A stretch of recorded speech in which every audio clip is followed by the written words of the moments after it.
నిన్న రాత్రి దాదాపుగా 15 సంవత్సరాల పైగా సర్పంచ్గా ఉన్నాడు. లాస్ట్ టైం 5 సంవత్సరాలు ఎంపీపీగా పనిచేశాడు. ఇప్పుడు తన సతీమణి జెడ్పీటీసీ మెంబర్, బీసీకి సంబంధించినటువంటి వ్యక్తి. గ్రామంలో ఎప్పుడు అభివృద్ధి చేయాలి అన్నటువంటి ఆలోచనతో తను చేసుకుంటూ వస్తున్నాడు రాజకీయాలు. ఎన్ఆర్ఈజీఎస్లో 3 మీటర్ల రోడ్డు ఏంటంటే పల్లెల్లో ప్రతి పల్లెలో కూడా 4 మీటర్ల రోడ్డు వేసి ఎవరి ఇంటి దగ్గర ఏది కావాలన్నా కూడా ఎక్స్ట్రా అమౌంట్స్ ఎన్నో లక్షలు ఖర్చు అయ్యాయి. చాలాసార్లు అడిగాను, చాలా ఎక్కువ అమౌంట్ అవుతుంది కదా, ఒకసారి వేసి రెండోసారి వేయలేము, ఒకసారిగానే అయితేనే అది అయిపోతుందన్నా, నా చేతి నుంచి ఖర్చు అయినా పర్వాలేదని చెప్పి మాట్లాడుతుండేవాడు. మరి నిజంగా ఈ ప్రభుత్వం నేను సూటిగా ప్రశ్నిస్తున్నా, ఎన్నికల ముందు బీసీల రక్షణ చట్టం తెస్తామన్నారే, ఏమైంది? ఇది పక్షక చట్టం కాదా అని చెప్పి మిమ్మల్ని అడుగుతున్నా. రాజకీయాలు ఏదన్నా ఉన్నప్పుడు, ద్వేషాలు ఏదన్నా ఉన్నప్పుడు, వ్యక్తిగతాలు ఏదన్నా ఉన్నప్పుడు చట్టపరంగా చర్యలు తీసుకోండి, మీకు అధికారం ఉంది, లేదా వేరే రకంగా ఏదైనా చేయండి. కానీ ఇళ్ళకు వచ్చి మహిళలపైన దాడులు చేసి ఇంట్లో ఈ రకంగా భీమోత్సవాలు సృష్టించడం ఎంతవరకు సమంజసం? సామాన్య మానవుడికి రక్షణ లేదు, పసి పిల్లలకి రక్షణ లేదు, మహిళలు రోడ్డుపైకి వస్తే పరిస్థితులు లేవు. 100,000 మంది మహిళలను మాయం చేశారు ఈ 7 నెలల్లోనే. ఎక్కడ చూసినా అత్యాచారాలు జరుగుతున్నాయి. ప్రశ్నిస్తే ఏదేదో వాళ్ళపైన ఎదురు తిరిగి మాట్లాడడం, వాళ్ళపైన దాడులు చేసే పరిస్థితికి తీసుకొచ్చారు. ఈ నియోజకవర్గము ఎంతో ప్రశాంతంగా తయారు చేసి పెట్టినాం. ఈరోజు 4 లక్షలు దాదాపుగా జనాభా ఉన్నటువంటి ఈ నియోజకవర్గంలో ప్రజలు ఆత్మస్థైర్యం దెబ్బతినే విధంగా కొంతమంది ప్రవర్తిస్తున్నారు. ఒక 40 మంది 50 మంది తాగుబోతులు, గంజాయి తీసుకునేటువంటి వాళ్ళు ఇటువంటి కార్యక్రమాలు చేస్తే భయపడే వాళ్ళు ఉంటారా? 4 లక్షల జనాభా నియోజకవర్గం మా నైతిక స్థైర్యం దెబ్బతీస్తుంటే చూస్తూ ఊరుకుంటామా? ఎత్తి కొడితే ప్రతి మనిషిని కూడా ఐడెంటిఫై చేసి విధిగా పక్కకు తీస్తే రోజు ఇటువంటి కార్యక్రమంలో పాలు పంచుకునేటువంటి వాళ్ళు 30 నుంచి 35 మంది ఉన్నారు. జాగ్రత్తగా ఆలోచన చేసుకోండి. ఇది మంచి పరిణామం కాదు. గౌరవ ముఖ్యమంత్రి చంద్రబాబు నాయుడు గారు కానీ, గౌరవ ప్రతిపక్ష ఈరోజు జనసేన పార్టీ నాయకుడు కూటమిలో ముఖ్యంగా ఉన్నటువంటి పవన్ కళ్యాణ్ గారు కానీ ఆలోచన చేయాలి. ఒక బీసీ బిడ్డ రాజకీయాల్లో 24 గంటలు ఏదో చేయాలన్నటువంటి ఆలోచన చేశాడు. సుదీర్ఘంగా రాజకీయాల్లో ఉన్నాడు. ఓకే, వ్యక్తిగతంగా ఏదైనా జరిగినంటే అది ఏం జరిగిందో చెప్పండి, దానికి ఏ రకమైన చర్యలు చేపట్టాలో చర్యలు చేపట్టండి.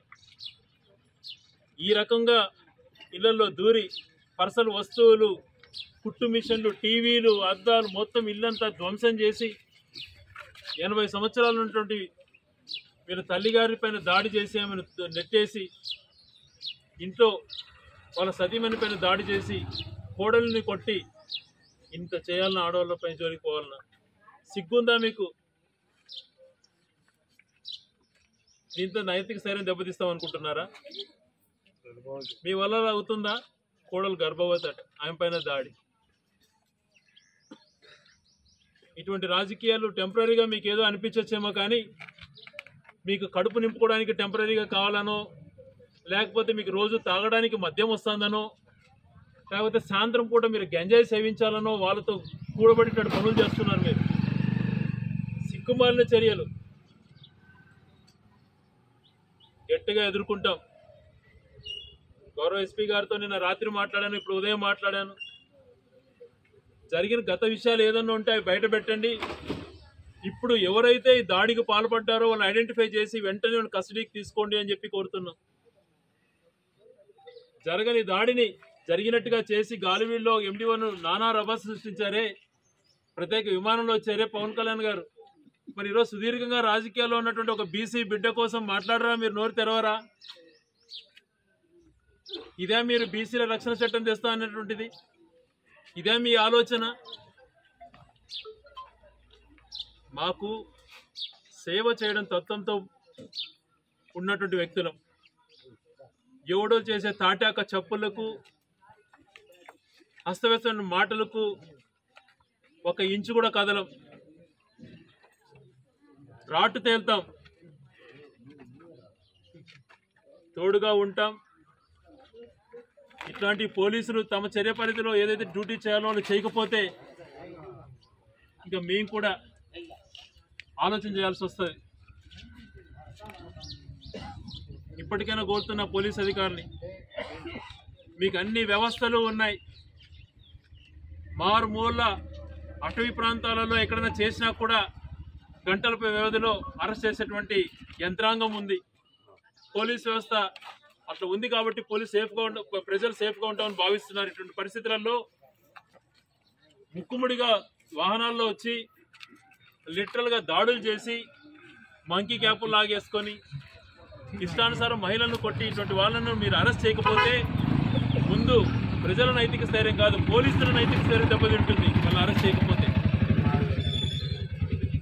ప్రజల నైతిక స్థైర్యం ఎలా ఈ ప్రభుత్వం వచ్చినాక దెబ్బతీశారు, పోలీసుల నైతిక స్థైర్యం కూడా దెబ్బతింటుంది. దయవుంచి జిల్లా అధికారులు కానీ రాష్ట్ర కొత్తగా చేపడుతున్నటువంటి డీజీపీ అధికారులు చేపడుతున్న ఆయన కూడా ఆలోచన చేసుకోవాలి. చిత్తశుద్ధి అన్నటువంటిది మీలో కొద్దిగా ఉన్నా కూడా నిన్న రాత్రి దాడికి పాల్పడిన వాళ్ళందరినీ వెంటనే అరెస్ట్ చేయాలని చెప్పి గట్టిగా ప్రభుత్వాన్ని డిమాండ్ చేస్తూ ఇటువంటి కార్యక్రమాలు చేపట్టడం, భవిష్యత్తులో కొనసాగడం సహించేది లేదు. ఒక పార్టీ వాళ్ళని టార్గెట్ చేస్తుండడం చాలా దుర్మార్గం. గౌరవ మాజీ ముఖ్యమంత్రి జగన్మోహన్ రెడ్డి గారి దృష్టికి కూడా తీసుకురావడం జరిగింది. తను కూడా ఈరోజు దీన్ని ఎలా స్పందించాలనో ఆయన కూడా ఖచ్చితంగా చర్యలు చేపడతారు. మరొకసారి పోలీసు అధికారులు అడుగుతున్నాను, మీరు టెంపరీ 2 రోజులు 3 రోజుల పరిధిలో మామూలుగా అయితే 5 గంటల్లోనో 6 గంటల్లోనో చేయాలి, కానీ మీరు 2 రోజులు తీసుకోండి. కానీ ఎవరైతే దాడికి పాల్పడ్డారో మీరు అరెస్ట్ చేయకపోతే ఖచ్చితంగా పోలీసుల పైన కూడా మేము ప్రైవేట్ కేసులు ఫైల్ చేయాల్సి వస్తుందని చెప్పి తెలియజేస్తూ, దాడి జరిగిన చోట వెంటనే స్పందించేటువంటి విధంగా ఉండాలి అని చెప్పి కోరుతూ, తెలుగుదేశం పార్టీ మళ్ళీ ఆలోచన చేయాలి. వాళ్ళు ఏ రకంగా ఎన్నికల కోసం మేనిఫెస్టోలో ఏది పొందుపరిచి చేయలేక అస్తవ్యస్తంగా రెచ్చగొట్టారు. గతంలో బీసీలకు మీద ప్రత్యేక చట్టం తెస్తామన్నారు. ఇక్కడ ఏమవుతోందో ఈరోజు ప్రతి ఒక్కరు కూడా రాష్ట్ర బీసీ నాయకులు కానీ రాష్ట్రానికి సంబంధించినటువంటి ప్రజాప్రతినిధులు అందరూ కూడా ఈ విషయంలో స్పందించాలని చెప్పి కోరుకుంటున్నారు.